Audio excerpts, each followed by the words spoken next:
നമ്മളിപ്പോൾ നോക്കാൻ പോകുന്നത് +2 കെമിസ്ട്രിയിലെ 15th ചാപ്റ്ററായ പോളിമേഴ്സ് ആണ്. അപ്പോൾ നമ്മൾ ഈ വീഡിയോയിൽ നോക്കാൻ പോകുന്നത് എന്താണ് പോളിമേഴ്സ്, പിന്നെ പോളിമേഴ്സിൻ്റെ പലതരത്തിലുള്ള ക്ലാസിഫിക്കേഷൻ. അപ്പോൾ ആദ്യം നമുക്ക് എന്താണ് പോളിമേഴ്സ് എന്ന് നോക്കാം.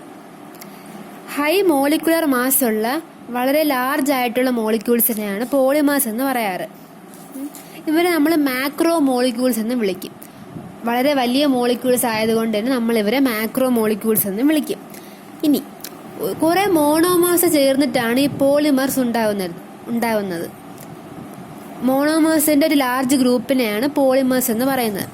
അപ്പോൾ ഈ മോണോമേഴ്സ് ചേർന്ന് പോളിമർ ഉണ്ടാവുന്ന ആ പ്രോസസ്സിനെയാണ് പോളിമറൈസേഷൻ എന്ന് പറയുന്നത്.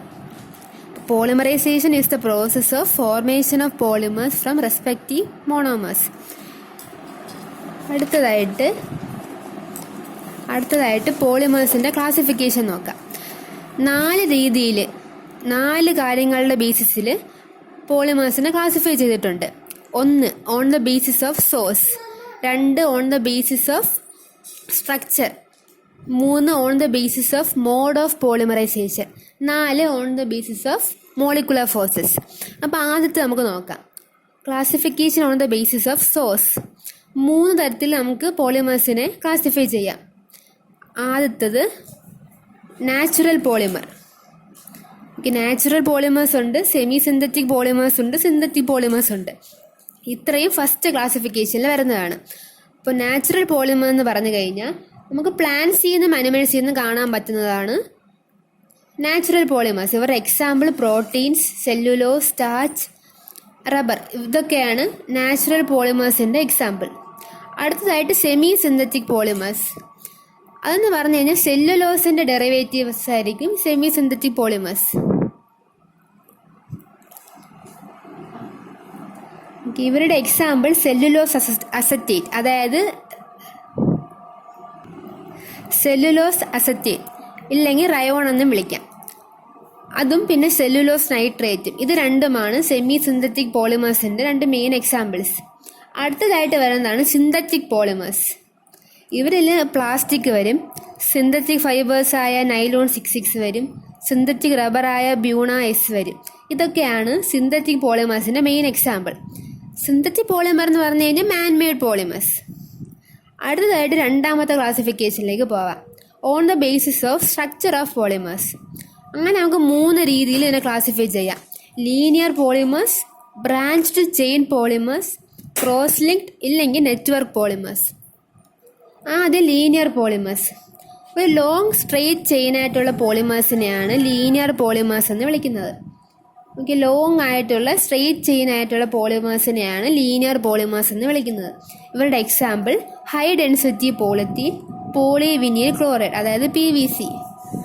ഇത് രണ്ടുമാണ് ലീനിയർ പോളിമേഴ്സിൻ്റെ ഒരു മെയിൻ എക്സാമ്പിൾസ്. ഇനി അടുത്തത് ബ്രാഞ്ച്ഡ് ചെയിൻ പോളിമേഴ്സ്. ഇവരുടെ പ്രത്യേകത എന്ന് പറഞ്ഞാൽ ലീനിയർ ചെയിൻ ആണ്, പക്ഷെ കുറച്ച് ബ്രാഞ്ച് കാണും. ലീനിയർ ചെയിൻ്റെ ഇടയിൽ അവിടെ ഇവിടെയായിട്ട് കുറച്ച് ബ്രാഞ്ച് കാണും. അതാണ് ബ്രാഞ്ച്ഡ് ചെയിൻ പോളിമേഴ്സ്. ഇവരുടെ എക്സാമ്പിൾ ലോ ഡെൻസിറ്റി പോളിത്തീനാണ്. അടുത്തതായിട്ട് ക്രോസ് ലിങ്ക്ഡ് ഇല്ലെങ്കിൽ നെറ്റ്വർക്ക് പോളിമർ.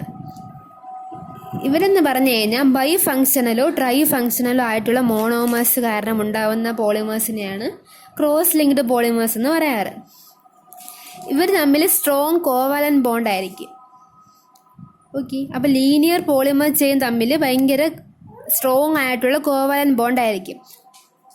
അപ്പോൾ പല ബ്രാഞ്ചും സ്ട്രോങ് ആയിട്ടുള്ള കോവാലന്റ് ബോണ്ട് തമ്മിലുള്ള ഒരു നെറ്റ്വർക്ക് പോളിമറാണ് ക്രോസ് ലിങ്ക്ഡ് പോളിമർ എന്ന് പറഞ്ഞാൽ.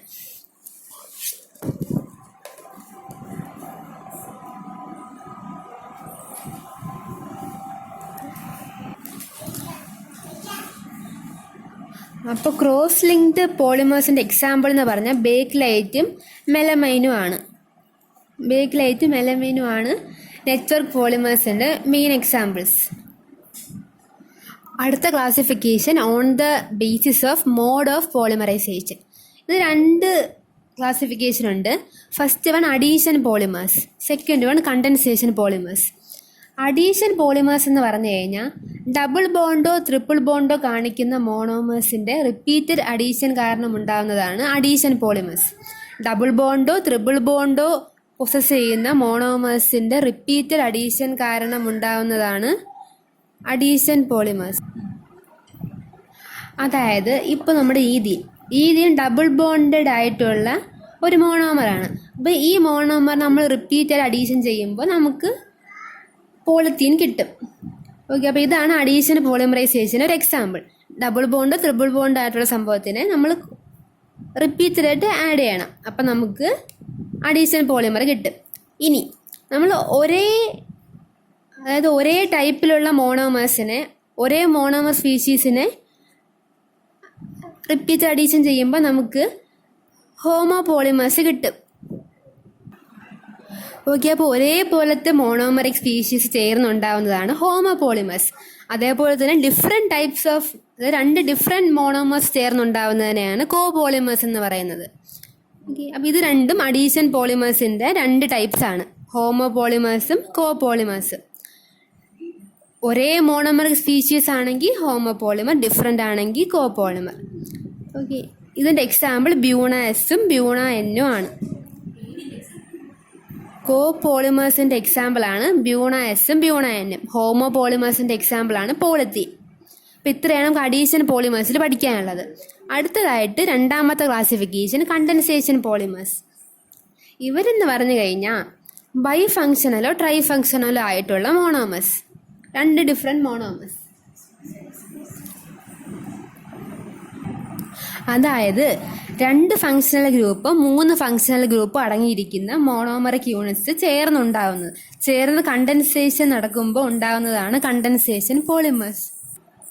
അപ്പോൾ ഈ കണ്ടൻസേഷൻ നടക്കുമ്പോൾ ചെറിയ ചെറിയ മോളിക്യൂൾസ് ആയിട്ടുള്ള വാട്ടറും ആൽക്കഹോളും HCl ഒക്കെ എലിമിനേറ്റ് ആയിട്ട് പോകും. ഇതിന് എക്സാമ്പിൾ എന്ന് പറഞ്ഞാൽ നൈലോൺ 6,6ഉം നൈലോൺ 6ഉം ആണ്. നൈലോൺ 6 എങ്ങനെയാണ് ഫോം ചെയ്യുന്നത്? ഹെക്സാ മെത്തിലീൻ ഡൈഅമീൻ എന്ന് പറഞ്ഞ സംഭവം അടുപ്പിക് ആസിഡും കൂടി ചേർന്ന് കണ്ടൻസേഷൻ നടക്കുമ്പോഴാണ് നൈലോൺ 6,6 ഉണ്ടാകുന്നത്. അപ്പോൾ ഈ റിയാക്ഷനിൽ നൈലോൺ 6,6 പ്രൊഡ്യൂസ് ചെയ്യുമ്പോൾ അതിൻ്റെ കൂടെ വാട്ടറും എലിമിനേറ്റ് ആയിട്ട് പോകുന്നുണ്ട്. അടുത്ത് നമ്മൾ നോക്കാൻ പോകുന്നത് 4ാമത്തെ ക്ലാസിഫിക്കേഷനാണ്.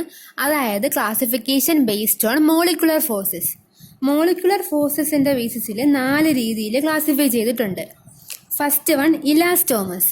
ഇവരെന്ന് പറഞ്ഞാൽ റബ്ബർ ലൈക്ക് സോളിഡ്സ് ആണ്. ഇവർക്ക് ഇലാസ്റ്റിക് പ്രോപ്പർട്ടീസ് ഉണ്ട്. അപ്പോൾ റബ്ബർ ലൈക്ക് സോളിഡ്സ് ആണ്, ഇലാസ്റ്റിക് പ്രോപ്പർട്ടീസും ഉണ്ട്. അപ്പോൾ ഇവർ തമ്മിലുള്ള അതായത് ഇലാസ്റ്റോമസിൻ്റെ ഇന്റർമോളിക്കുലർ ഫോഴ്സസ് ഭയങ്കര വീക്കാണ്. അതുകൊണ്ട് തന്നെ നമുക്ക് സ്ട്രെച്ച് ചെയ്യാനായിട്ട് പറ്റും. അപ്പോൾ ഇലാസ്റ്റോമസിൻ്റെ ഇന്റർമോളിക്കുലർ ഫോഴ്സസ് ഭയങ്കര വീക്കാണ്. വീക്കസ്റ്റ് ഇന്റർമോളിക്കുലർ ഫോഴ്സസ് അവർക്കാണുള്ളത്. അതുകൊണ്ട് തന്നെ നമുക്കിവരെ സ്ട്രെച്ച് ചെയ്യാനായിട്ട് പറ്റും. ഇതിനിടയ്ക്ക് തന്നെ കുറച്ച് ക്രോസ് ലിങ്ക്സ് ഉണ്ട്. അതുകൊണ്ട് നമുക്ക് ഇവരെ സ്ട്രെച്ച് ചെയ്ത് കഴിഞ്ഞാൽ അത് അവരുടെ തിരിച്ചുള്ള ഒറിജിനൽ പൊസിഷനിലേക്ക് തിരിച്ചു പോകും.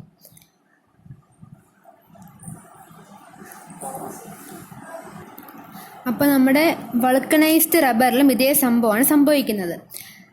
അപ്പോൾ നമ്മുടെ ഇലാസ്റ്റോമസിൽ അവിടെ ഇവിടെയായിട്ട് കുറച്ച് ക്രോസ് ലിങ്ക്സ് ഉണ്ട്. അത് കാരണം നമ്മൾ ഇലാസ്റ്റോമസിൽ സ്ട്രെച്ച് ചെയ്ത് കഴിഞ്ഞിട്ട് നമ്മുടെ ഫോഴ്സ് റിലീസ് ചെയ്യുമ്പോൾ അവർ തിരിച്ച് അവിടെ ഒറിജിനൽ പൊസിഷനിലേക്ക് വരും.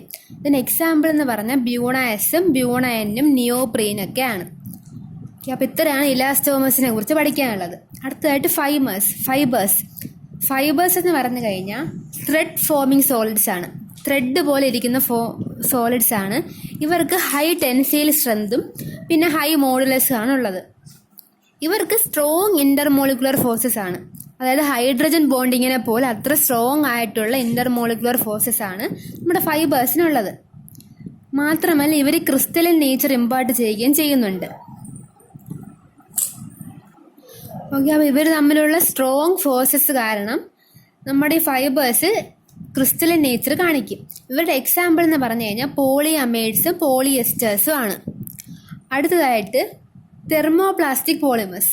ഇവരുടെ പ്രത്യേകത എന്ന് പറഞ്ഞു കഴിഞ്ഞാൽ ഇവർ ലീനിയറും ചെറുതായിട്ട് ബ്രാഞ്ചുള്ള ലോങ് ചെയിൻ മോളിക്യൂൾസ് ആണ്. പക്ഷെ ഇവരെ നമ്മൾ ഹീറ്റ് ചെയ്യുമ്പോൾ ഇവർ സോഫ്റ്റ് ആയിട്ട് മാറും. കൂൾ ചെയ്യുമ്പോൾ ഹാർഡായിട്ട് മാറും. ഇവരുടെ ഇന്റർമോളിക്കുലർ ഫോഴ്സസ് എന്ന് പറഞ്ഞു കഴിഞ്ഞാൽ ഇലാസ്റ്റോമസിന്റെ ഫൈബേഴ്സിന്റെ ഇടയ്ക്കായിട്ട് വരും. രണ്ടിൻ്റെ ഇടയ്ക്കുള്ള ഒരു ഇൻ്റർമീഡിയറ്റ് ലെവലിലാണ് ഇവരുടെ ഇൻ്റർമോളിക്കുലർ ഫോഴ്സസ് ഉള്ളത്. ഇവരുടെ എക്സാമ്പിൾ എന്ന് പറഞ്ഞു കഴിഞ്ഞാൽ പോളിത്തീൻ, പോളിസ്റ്റെറീൻ, പോളിവിനീൻസ് എക്സെട്ര. ഇതൊക്കെയാണ് ഇവരുടെ എക്സാമ്പിൾസ്. അടുത്തതായിട്ട് നമ്മൾ പഠിക്കാൻ പോകുന്നത് തെർമോസെറ്റിംഗ് പോളിമേഴ്സിനെ കുറിച്ചാണ്. ഇവർക്കെന്ന് പറഞ്ഞു കഴിഞ്ഞാൽ ക്രോസ് ലിങ്ക്ഡും ഹെവിലി ബ്രാഞ്ച്ഡുമായിട്ടുള്ള മോളിക്യൂൾസ് ആണ്. ഇവരെ ഹീറ്റ് ചെയ്യുമ്പോൾ ഇവർ എക്സ്റ്റെൻസീവ് ആയിട്ടുള്ള ക്രോസ് ലിങ്കിങ് ഉണ്ടാക്കും. ഭയങ്കര കൂടുതലായിട്ടുള്ള ക്രോസ് ലിങ്കിങ് ഉണ്ടാക്കും. അങ്ങനെ അവർ ഇൻഫ്യൂസിബിൾ ആകും. അതായത് പിന്നെ നമുക്ക് ഇവർ ഉരുക്കാനോ ഒന്നും പറ്റത്തില്ല. അപ്പം അങ്ങനെ അവർ റീയൂസ് ചെയ്യാൻ പറ്റാത്തൊരവസ്ഥയിലേക്ക് മാറും. അപ്പോൾ നമുക്ക് തെർമോസെറ്റിംഗ് പോളിമേഴ്സിനെ റീയൂസ് ചെയ്യാനായിട്ട് പറ്റത്തില്ല. പക്ഷെ നമുക്ക് തെർമോ പ്ലാസ്റ്റിക്സിനെ ആണെങ്കിൽ റീയൂസ് ചെയ്യാൻ പറ്റും. ഇനി ഈ തെർമോസെറ്റിങ്സിൻ്റെ എക്സാമ്പിൾ എന്ന് പറഞ്ഞു കഴിഞ്ഞാൽ ബേക്കിലൈറ്റ്, യൂറിയ ഫോർമാൽഡിഹൈഡ് റെസിൻസ് എക്സെട്ര. അപ്പം ഇത്രയാണ് നമുക്ക് മെയിനായിട്ട്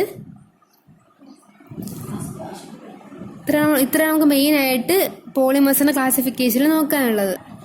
ഇതിൽ ഒരു ടൈപ്പ് ഓഫ് ക്ലാസിഫിക്കേഷനും കൂടെ ഉണ്ട്. അതായത് classification based on growth polymerisation. അത് നമ്മൾ നേരത്തെ പറഞ്ഞായിരുന്നു, 2 ടൈപ്പ് ഓഫ് പോളിമറൈസേഷൻ ഉണ്ട്. Addition polymerisation, condensation polymerisation. അപ്പോൾ അഡീഷൻ പോളിമറൈസേഷനെ നമുക്ക് ചെയിൻ ഗ്രോത്ത് പോളിമേഴ്സ് എന്ന് വിളിക്കാം. അഡീഷൻ പോളിമേഴ്സിനെ നമുക്ക് ചെയിൻ ഗ്രോത്ത് പോളിമേഴ്സ് എന്ന് വിളിക്കാം. അതേപോലെ തന്നെ കണ്ടൻസേഷൻ പോളിമേഴ്സിനെ സ്റ്റെപ്പ് ഗ്രോത്ത് പോളിമേഴ്സ് എന്ന് വിളിക്കാം. ഓക്കെ, അപ്പോൾ ഇവർ രണ്ടുപേരും തന്നെയാണ് ഈ ക്ലാസിഫിക്കേഷനിലും പറയുന്നത്. ഇപ്പോൾ ഗ്രോത്ത് പോളിമറൈസേഷൻ്റെ ബേസിസിൽ ക്ലാസിഫൈ ചെയ്യുമ്പോൾ ചെയിൻ ഗ്രോത്ത് പോളിമേഴ്സും ഉണ്ട്, സ്റ്റെപ്പ് ഗ്രോത്ത് പോളിമേഴ്സും ഉണ്ട്. ഓക്കെ, അപ്പോൾ അതിൻ്റെ ബാക്കി പോർഷൻ നമുക്ക് അടുത്ത വീഡിയോയിൽ നോക്കാം.